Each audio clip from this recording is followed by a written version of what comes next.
He stepped off the trailer like it was a state gift. Flawless grey coat, ceremonial gait, the spitting image of the Queen's favourite horse.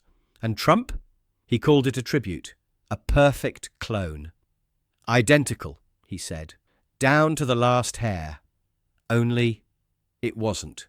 Because standing by the courtyard arch, in full ceremonial stillness, was a royal guard who'd walked beside the real horse for over a decade. And in one glance, he spotted what no one else did. Behind the clone's ear, smooth, but the original. She had a scar, a faded crescent from a training mishap in 2013, one mark, one memory. That's all it took. So how did a silent guard derail a billionaire's plan? Stop a cloned horse from replacing the Queen's legacy? And change the palace's decision without saying more than one sentence. Stay with us. Because what happened next didn't involve shouting, just one scar. And a moment the monarchy would never forget. The morning light at Windsor Castle never arrives all at once. It seeps in slowly, turning the stone walls from steel grey to soft honey. Mist still clung to the south lawns when Sergeant Ewan Harrow began his shift. He walked with steady, precise steps through the cobbled service passage beside the royal mews, the ceremonial stables that once held the Queen's most trusted horses. Even after 18 years of service in the household cavalry, he still paused at the same spot every morning just beside the arched oak door to listen. Not for danger, just for the quiet rhythm of a place built on memory. The air smelled faintly of hay, leather polish, and cold iron from the wrought gates. Stable hands were already at work, brushing down horses, tightening girths, murmuring soft greetings to the animals like prayers. Among them, separated behind a wrought iron partition, stood Alabaster, the pale grey mare who had carried Queen Elizabeth II in her final Trooping the Colour before she stepped back from public riding. She was older now, her mane gently silvered, her breaths slower but still proud. Harrow had been part of her escort on half a dozen processions. He knew the way she flicked her ears when church bells rang, the way she disliked sudden applause, and above all, he knew the pale crescent-shaped mark behind her left ear, the small, faded scar from a bridle buckle that slipped during her training years. The mark no camera had ever seen, but every guard assigned to her knew. Harrow stood beside the pillar near her stall, not touching her. Protocol didn't allow it during duty, but he watched her quietly. She blinked once, calmly, and lowered her head to graze the hay. Nothing about this morning felt extraordinary. And yet there was a strange undercurrent in the air, a pressure without source. A few stable assistants whispered quieter than usual. A footman passing by carried a silver tray of correspondence with an embossed seal he covered carefully with his sleeve. Two grooms removed the brass nameplate from an empty stall opposite Alabaster's. No explanation, no order posted. By 6:45 the sun finally crested past the east wall, lighting the paddock fences in pale gold. Harrow adjusted the white leather strap across his chest, the red tunic sitting immaculate on his shoulders. He took his place near the inner gate, motionless but listening. Behind him the flagstones clicked under hurried boots, an aide-de-camp, speaking in hushed tones to the master of the horse. "They've confirmed," the aide muttered. "He's landing by noon. Says he's bringing a gift." "A painting?" the master asked. "No," the aide murmured. "A horse." The master stopped walking. Harrow didn't turn his head, but his eyes shifted, just slightly, toward Alabaster's stall. A horse? A gift? And from him? The morning air felt colder than before. Something was coming, something no one had asked for. By midday, the hush of Windsor's early morning had given way to the quiet machinery of protocol. Carriages had been rerouted from the North Quadrangle. Floral displays along the Grand Corridor had been hastily removed. And a group of palace logistics staff were stationed in an unusually tight formation near the East Access Gate, a sign that someone was arriving without ceremony, but not without consequence. The black SUV didn't bear diplomatic plates. It rolled through the main drive without press or royal escort, trailing a matte-finished, sealed livestock crate on a low trailer. The kind typically used for international equine transport, only this one had no tags, no markings, no inspection sticker from Heathrow's Animal Control Unit, just a barcode on the lower left corner and a tiny US flag decal near the hitch. Sergeant Ewan Harrow didn't flinch at the sound of the gate motors sliding open, but he noted the trailer. His post allowed a clean view down the cobbled service path where foreign dignitaries were occasionally received in private. Today, the man stepping from the rear passenger seat wasn't a diplomat. It was Donald J. Trump. No red carpet, no press pool, no formal guard of honour, just two aides in long coats and a British liaison officer blinking twice as if surprised to be involved at all. Harrow didn't move, but behind his calm eyes the pattern of the day was starting to fracture. Trump walked with purpose, not arrogance, but intent. In one hand he carried a rolled tube, the kind used for fine art. In the other, a heavy leather envelope. His tie was navy. His expression was the same one he'd worn at summits and rallies, a mix of confidence and calculation. He walked directly to Camilla, who had emerged from the east wing in a pale beige coat dress, flanked by an aide and the master of the household. "No press, no fuss," Trump said, shaking her hand. "Just wanted this to be quiet. Thought it might mean something." Camilla's smile was fixed. Not cold, but neutral in the way royalty had perfected. Welcoming, non-committal, unreadable. "We were told you had something to present," she said carefully. "I do." He gestured to the trailer. "A tribute to the late Queen and to the next generation. Thought it was fitting." The master of the horse stiffened slightly beside her. "I arranged it through private means," Trump continued. "One of the best equestrian genetic institutes in the world. It's a marvel of modern science. You'll see. Exact match, not just in colour, in blood." Camilla's brow lifted. "You brought a horse?" Trump smiled. "Not just any horse. I brought back her horse." Camilla didn't speak. Neither did the master. But Harrow, still standing at attention near the inner archway, heard it, and for the first time in hours, his right foot shifted, just enough to centre his weight. The Queen's horse. Hers was still alive. So what exactly had he brought? The inner courtyard of Windsor Castle had never hosted something like this. Not under these circumstances, and certainly not with this kind of tension in the air. By early afternoon, the ceremonial team had cleared the small open-air archway adjacent to the royal stables. No photographers, no formal salute. Just a quiet configuration of staff and observers gathered in a half-circle behind cordoned ropes, as a matte black trailer reversed into position under the flagstone overhang. Two handlers stepped out, dressed not in traditional livery, but in neutral grey stable gear, private contractors. One gave a curt nod toward the equerry, who stood frozen near the stone steps, watching with guarded silence. Camilla stood just beyond. Her coat changed to pale lavender, a choice clearly aimed at softening whatever was about to unfold. Trump moved to the front. "Ready?" The equerry gave the faintest nod, though his hands were clasped behind his back, with the rigid posture of someone swallowing objection. With a hydraulic hiss, the trailer gate lowered.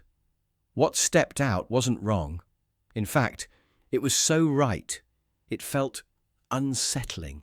The horse was a near-perfect replica, down to the pale grey coat, the dappling on the hind flank, even the same distinctive sweep of the mane. It moved with poise, posture, and ceremonial calm. Its head dipped slightly as it cleared the trailer ramp. Its tail flicked once, then stilled. It looked like alabaster. But more than that, it moved like a memory made flesh. Gasps echoed softly among a few nearby staff. A younger footman instinctively covered his mouth. Trump smiled, voice low but proud. "Told you. A tribute, not a stunt." Camilla didn't reply immediately. Her gaze swept across the horse, lingering briefly at its left side. For a moment, even she couldn't deny the uncanny resemblance. "It's remarkable," she said carefully. "What exactly are we looking at?" "A cloned lineage," Trump said. "Identical DNA from the Queen's original mare, imported to the States years ago, through a private donor. We expedited the process after the Queen passed. I thought, if we could offer continuity, it might be symbolic. Tradition carried forward." Camilla looked toward the equerry. He didn't speak. But his nostrils flared slightly, just enough for Harrow to notice. Harrow stood about 15 paces back, near the upper gate, unmoving in full ceremonial stance. But his eyes, beneath the tall black bearskin, narrowed. He wasn't reacting to Trump, not even the horse. He was watching movement. The clone's gait was too perfect, its head posture too rehearsed, and as the horse turned under the overhang, Harrow's gaze locked on its left ear. Smooth, clean, no pale crescent, no scar, no memory. Camilla, still facing the animal, exhaled softly. "And what are we expected to do with her?" "Let her serve," Trump said. "Let her continue what the Queen started. Let the public see that nothing truly ends. Not legacy, not icons, not even the animals that carried history." There was a pause. One of the aides shifted awkwardly behind Camilla. Trump gestured toward the stables. "She can stand in the next changing of the guard. Or, better, trooping the colour. Let her ride again." Camilla turned just enough to look at Harrow across the courtyard. His stance was still, his face unreadable. But inside, something had shifted. Because that wasn't her. It was only something that wanted to be. The meeting took place not in one of the grand state rooms, but in the blue tapestry anteroom, neutral, quiet, lined with antique upholstery and heavy drapes that absorbed every whisper. A table had been cleared, chairs repositioned. No press, no official record, just Camilla, her private secretary, 2 royal logistics officers, and Trump seated at the head of the table like a CEO unveiling a merger. The door was closed. Trump unrolled a large image on the polished oak surface. It was a digital rendering, the cloned mare, gleaming in ceremonial tack, flanked by 2 guardsmen. Above the image, continuity of crown, tribute to Her Majesty's legacy. "This would run next month," Trump said, tapping the image with one finger. "London, public unveiling during the royal procession. No speeches, no PR storm, just a moment of tribute." One of Camilla's aides shifted. "Sir, respectfully, the horse isn't currently on the public registry. It's not officially assigned to the household cavalry." "Doesn't need to be," Trump cut in. "It's a symbolic inclusion. Besides, I've already spoken to a few officials at DEFRA. They're willing to fast-track the clearance. Genetically speaking, she's already British." Camilla kept her gaze on the image. She didn't argue, not directly, but her jaw had tightened slightly. "And what, exactly, is expected from the palace in return?" Trump leaned back. "Nothing but acceptance. A gesture, a ride. The public wants continuity, not grief, not absence. They want to see the Queen's memory alive." There was a pause. Then Camilla glanced toward her secretary. "Thoughts?" The man chose his words carefully. "It would have to be handled discreetly. The original horse is still housed at Royal Paddock B. There would be questions." Trump shrugged. "Then retire the old one, quietly. Let her live out her days privately. This one becomes the face." The suggestion landed like lead. In a smaller room, that kind of sentence would have been called what it was. But in here, in the blue tapestry room, it simply became strategy. Meanwhile, Sergeant Ewan Harrow stood at his new post just outside the anteroom's side corridor. The wooden door was thick, but not thick enough. Through the soft gaps in conversation, he heard words no ceremonial guard liked hearing in the same breath. Optics, continuity, replace. He heard the shuffle of paperwork. Then Camilla again. And the king? Still at Sandringham. No change in condition. But he signed the equine schedule last week. If the briefing omits the word clone, he's unlikely to object. Camilla exhaled. Then let's not burden him with unnecessary detail. And just like that, silence. When the door opened minutes later, Harrow didn't flinch. Trump passed by without a word. Camilla followed, chin lifted. But the air they left behind carried more than perfume or paper. It carried something colder, the quiet logistics of erasure.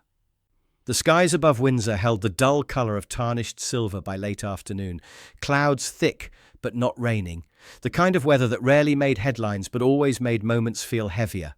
Within the private interior grounds, a makeshift demonstration was being quietly prepared.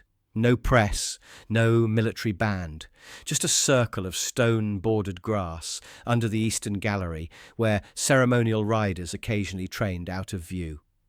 A select group of staff gathered, stablemasters, aides, a few senior officials, and standing near the edge, arms folded, Donald Trump. The cloned mare had already been groomed, bridled, and walked in slow laps around the lower paddock. She moved with grace, precision, and alarming familiarity. No resistance to commands, no flinches at noise. She didn't just resemble alabaster, she performed like her. Sergeant Harrow stood under the arch at his assigned post. He could hear the hoofbeats against the packed soil, crisp, metronomic, the same cadence he'd heard 100 times during state rehearsals. But something didn't sit right. The rider was young, competent, dressed in formal riding livery, but clearly a stand-in, not a member of the King's Guard proper. The stablemaster gave a short nod and stepped aside. The rider mounted cleanly. The horse remained still, obedient. Trump folded his arms tighter, nodding as if watching a trophy being unboxed. See? Perfect temperament. That's what they said. Genetic memory. No one corrected him. Camilla watched silently from beside a carved pillar, her expression unreadable. The horse began a slow, deliberate walk along the marked path. It moved well, too well. Harrow's eyes stayed trained on the mare's ears. She passed him once, 15 paces out, then again. Each time, the angle gave him only a glimpse of her left side. On the third pass, he adjusted. Not a full step, not even a head turn, just a deliberate rotation of his shoulder that repositioned his line of sight. His gaze dropped, focused.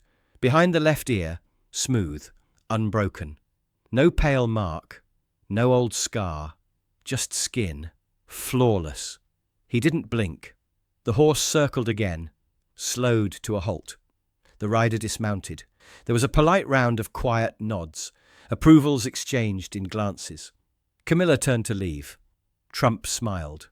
And that was when Harrow's voice, low, calm, British to the bone, cut through the space like a polished bayonet. "Ma'am," Camilla paused. She turned slowly. "Yes, Sergeant?" He spoke without shifting posture. The Queen's horse had a crescent-shaped mark behind her left ear from a bridle injury. Summer of 2010. I was on stable detail then. Camilla said nothing. Neither did Trump. Harrow's gaze didn't flicker. "This one does not." A pause stretched long. A footman coughed into his sleeve. Trump took a step forward, hands open.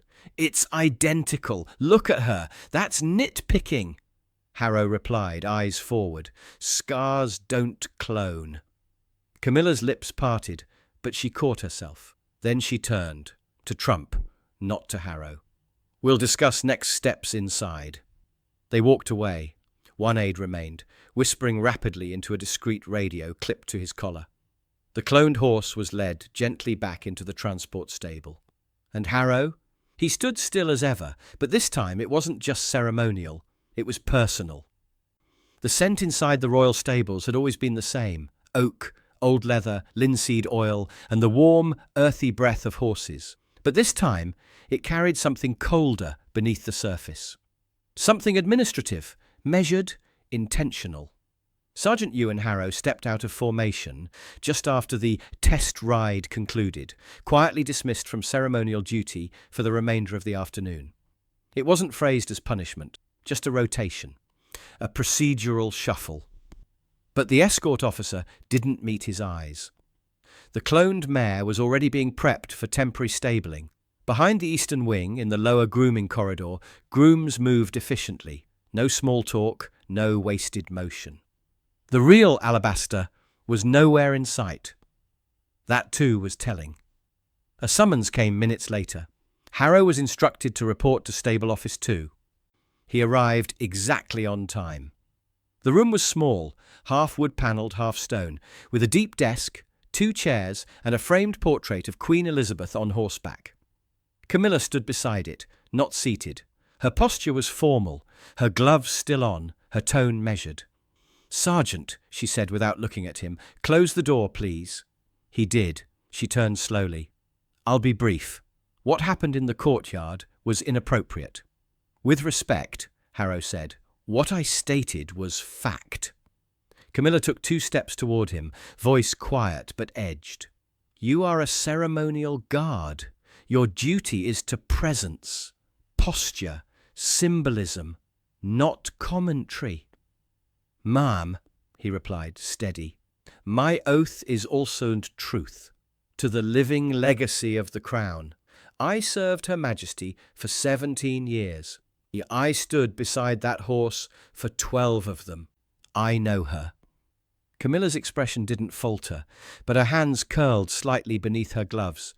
"Symbolism must evolve. The Queen understood that." "With respect again," Harrow said, "she never confused memory with replication." That landed. Camilla's gaze sharpened. She walked to the side window where the clone was now being walked along the gravel strip outside. "She's perfect," she said, almost to herself. "Calm, elegant. The public would never know the difference. It's a tribute, not deception." "Then why remove the original?" Harrow asked. That turned her. She faced him fully now.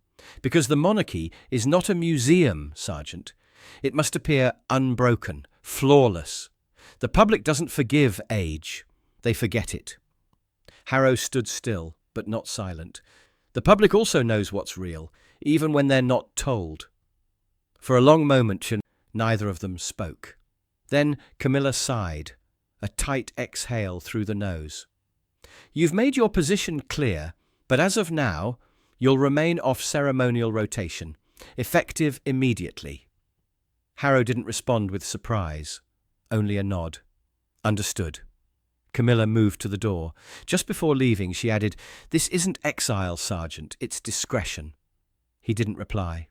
The door shut behind her. Left alone in the quiet, Harrow looked once at the portrait behind the desk. The Queen on her horse, smiling faintly beneath the morning sun. He stepped out of the office and made his way to Royal Paddock B. The real Alabaster stood grazing beside the fence, older now, her coat mottled by time. Harrow approached slowly, reaching out with a gloved hand, fingers brushing gently behind her left ear, over the faded, familiar scar. She blinked at him once, then leaned her weight forward, just enough to rest her nose softly against his chest. He didn't speak. But inside his chest, something unspoken resolved into steel. By early evening, the castle's rhythm had shifted. The logistics teams cleared the courtyard. The cloned mare was moved into temporary holding, with handlers monitoring her vitals, posture and stress levels.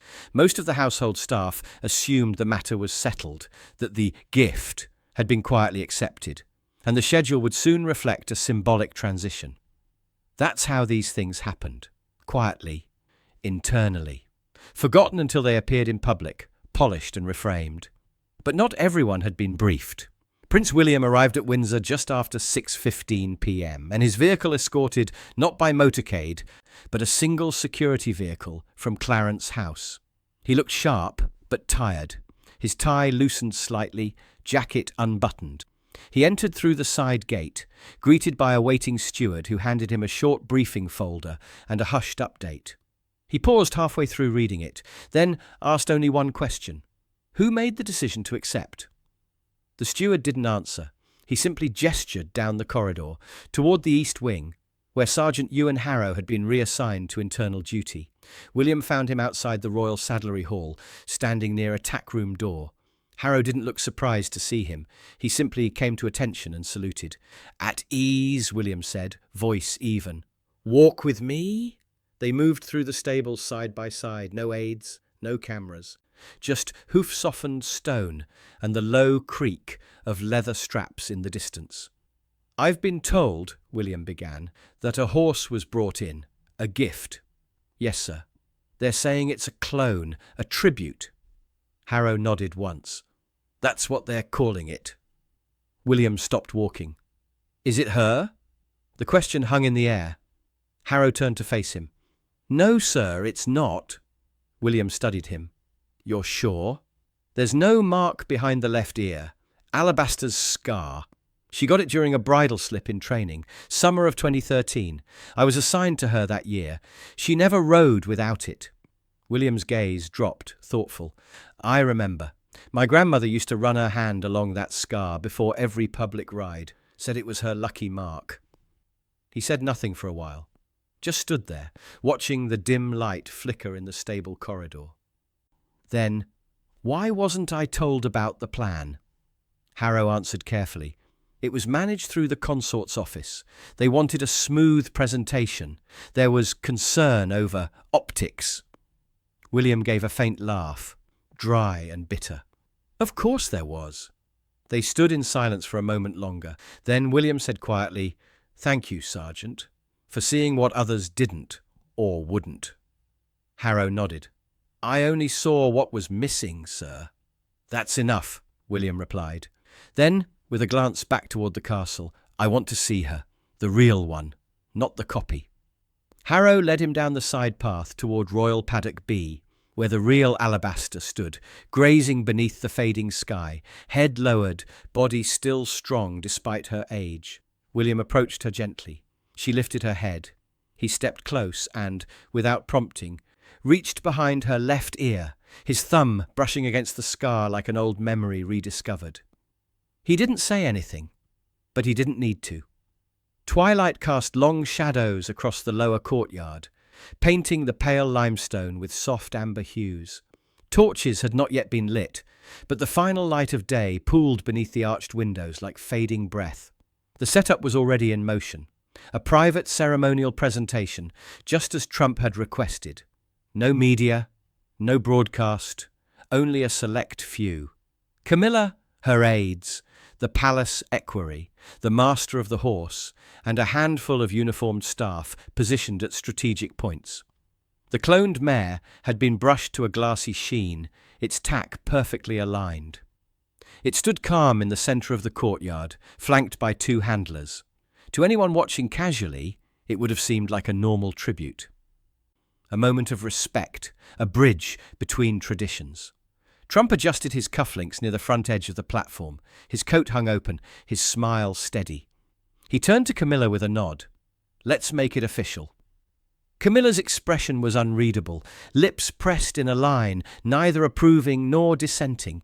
She stepped forward to begin the symbolic acceptance, but before she could speak, a new pair of footsteps echoed through the courtyard.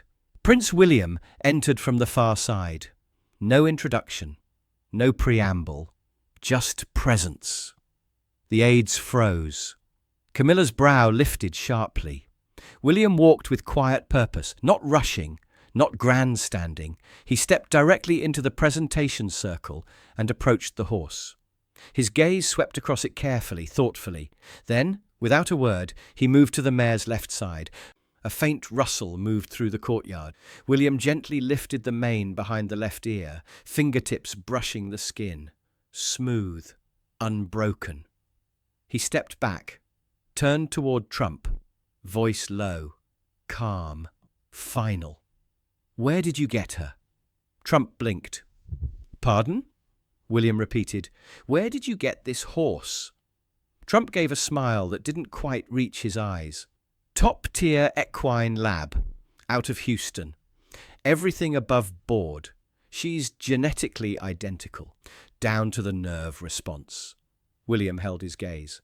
"Except for the scar." Trump hesitated. "Scars aren't part of the code. This one's clean, pure, better even." William's voice dropped slightly. "No, just incomplete. The silence that followed wasn't loud, but it was total. Camilla stepped forward. "William, may I remind you this has been reviewed," and William raised a hand, not aggressively, just enough to stop her. "This horse," he said evenly, "is not my grandmother's. She resembles her. She's trained like her, but she does not carry her." Trump crossed his arms. "You'd rather hold on to an aging animal than let this one carry the legacy." William didn't respond directly. Instead, he turned to the equerry. "Bring alabaster." The man didn't move. Camilla interjected. "That won't be necessary." But William's tone shifted. Firmer now. A prince speaking as heir. "She deserves to be seen." There was a pause. Then the equerry nodded and disappeared down the corridor. Trump glanced toward Camilla. "Is this really happening?" Camilla's jaw tightened. "It appears so." Within minutes the sound of hooves returned. Gentler, slower. And from the far arch the real alabaster stepped into view. Her coat dulled with age, but her presence unmistakable. As she entered the light, her head tilted, and behind her left ear, clear as memory, the pale crescent-shaped scar gleamed. Trump's expression shifted. He looked at the original, then back at the clone, then said nothing. The clone flicked her tail once and stood still, obedient, flawless, but the silence had made the point. William stepped between both horses, one legacy earned, one manufactured, and turned to face the room. He didn't raise his voice. He simply said, "We don't honour legacy by copying it. We honour it by remembering what can't be replicated." Then he walked away. No speech, no fanfare, just truth, spoken once, then left to echo on its own. The cloned horse was not removed immediately, nor was it quietly destroyed or loaded into a trailer and driven off into the night. At Windsor, things didn't work that way. Publicly, the matter never happened. No documentation was altered, no formal objection filed. But within the castle's quiet machinery, adjustments began before the next hour struck. The ceremonial schedule, already drafted in preparation for the next month's Trooping the Colour, was revised. The section marked Alabaster or Reproches Tribute Mount was quietly deleted. A handwritten note in the margin replaced it. Original remains, full visibility. The cloned mare was assigned temporary quarantine in Stable 6, well away from the main riding lanes. Palace aides instructed the handlers to await further direction. Trump was informed, courteously but firmly, that her inclusion in any royal procession was not being considered at this time. There was no debate, no press release, just a polite thank you, a warm escort back to his vehicle, and the slow, quiet closing of a door that wouldn't reopen. He didn't shout, he didn't resist. But as his car pulled away from the inner courtyard, one palace aide noticed him sitting unusually still, hands resting on his knees, eyes not on the clone, but the original grazing in the paddock across the lane. Inside, Camilla stood in the blue tapestry room again, her aides around her, each one treading lightly. "He just walked out," one whispered, "didn't even ask for a second meeting." Camilla didn't reply. She adjusted her sleeve, picked up her notes, and handed them to her secretary. "Reassign the clone, somewhere quiet," she said. "Make sure it's fed. No statement, no acknowledgement." "And the guard?" the aide asked. Camilla paused for half a second, then, without turning, "Leave him." Meanwhile, in the side corridor just off the stables, Prince William stood alone, watching Alabaster as she paced gently along her paddock. The sky had faded now, touched with stars. He stayed there for a few minutes longer, before turning and walking toward the guard's wing. He found Sergeant Harrow at his post, still in full dress, motionless as always, eyes fixed ahead. He hadn't moved since the presentation. William approached without pomp. "Sergeant," he said quietly. Harrow turned his head slightly. "Sir?" William looked at him for a long moment. "You acted without shouting, without spectacle, just memory. That's how she'd have done it." Harrow didn't answer. William reached into his coat, pulled out a folded card and handed it to him discreetly. "I trust your judgment. You won't need to speak of this again." Then he turned and left. No handshake, no orders, no ceremony. Just trust. And silence.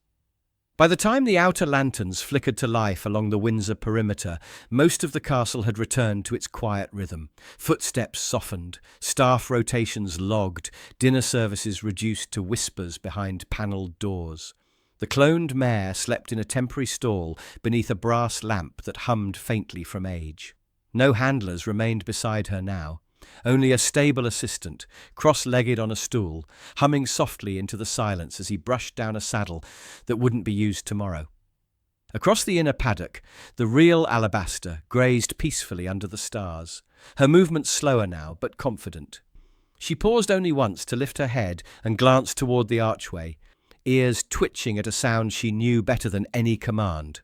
Boots. Sergeant Ewan Harrow stepped into view, alone, his posture relaxed but never slack. He wasn't on duty, not now.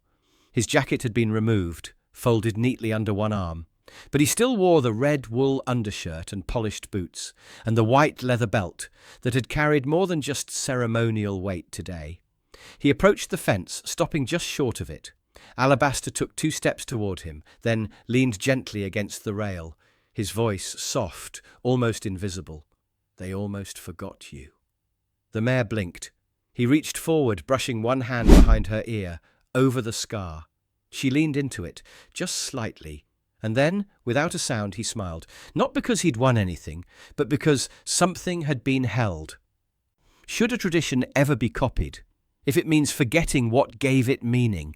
If you were Sergeant Harrow, would you have spoken up or let silence protect the illusion? If this story moved you, tap like, subscribe, and don't forget to hit the bell icon so you never miss what's coming tomorrow. And if you know someone who still thinks royal guards only stand still, share this video with them. Your next Royal Guard story is already waiting for you, appearing now on your screen. We'll see you there, same time, same place, tomorrow.